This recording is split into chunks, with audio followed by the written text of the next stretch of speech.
Phoenix Splash TV.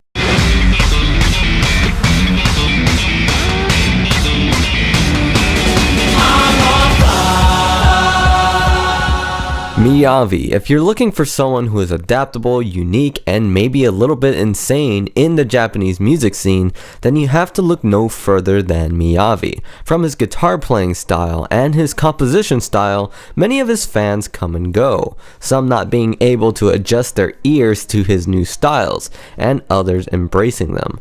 On top of being a musician, Miyavi is also an upcoming actor, and has even appeared in some US films.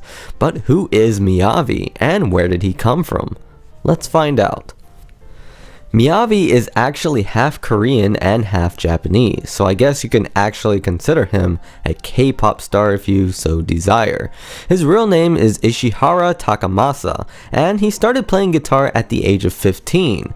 So compared to other musicians of his caliber, he actually started a bit later than them.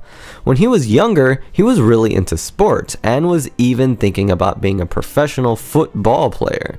But an injury ended up crushing his dreams.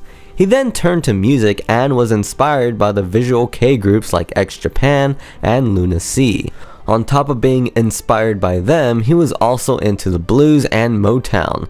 This mix of hard rock and blues would foreshadow his composition style. Though he had a short-lived band in high school called Loop, his first main act would be a band called Deux Le Quartz. It was with this band that he would begin to make some connections. They were eventually signed to Free Will, which is a studio that has even signed the Gazette and Duran Gray. It's also important to note that Miyavi was going by the name Miyabi at the time. And even with Deux Le Quartz, you can hear the rhythmic grooves that Miyavi brought to the table.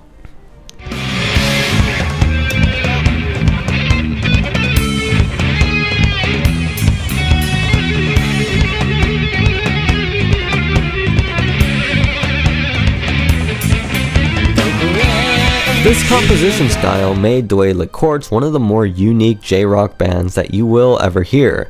When Deux Le Quartz split up, Miyavi decided to go solo and release his first solo album called Gagaku.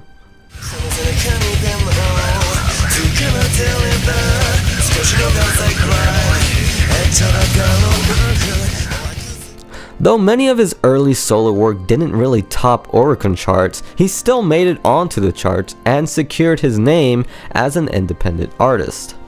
Miyavi had a lot of drive and seemed to be preparing himself for a United States image, seeing how he went to the United States to study English and the United States way of dancing.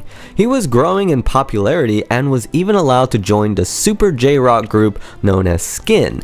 Skin consisted of Yoshiki, Gakt, and Sugizo. As Miyavi continued to release more music, he eventually would leave the studio he was working for and begin to start his own company called J-Glam Incorporation. Unlike many J-rock groups, Miyavi made an attempt to market himself worldwide, playing shows in places like Russia, Mexico, Moscow, and even Texas. In 2013, he began to grow more serious into acting in the United States. He appeared in a movie called Unbroken, in which he played a sergeant. It was actually the second film that Angelina Jolie directed, and they're actually pretty good friends. I mean, just look at them. They're the best of friends.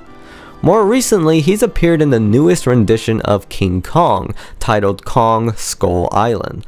On top of being a record producer, song arranger, and established badass, he's also had time to compose for other groups, like SMAP, which is a Japanese boy band. A lot of people seem to compare Miyavi to G-Dragon for some reason. I don't really see it, maybe because of the appearances. And of course, there's all kinds of strange fan fiction and comparisons about them. Whenever I see Miyavi, I think back to the good old days of MySpace. The first song I heard of him was Superhero.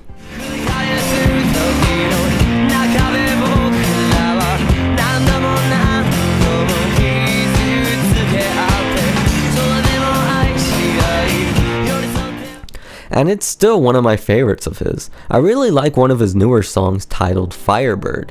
Now, I don't usually talk about music videos, but this one was so cool. It was actually a tribute to the late Osamu Tezuka, who was the creator of Astro Boy, Kimba, and Blackjack. which are animes that I love.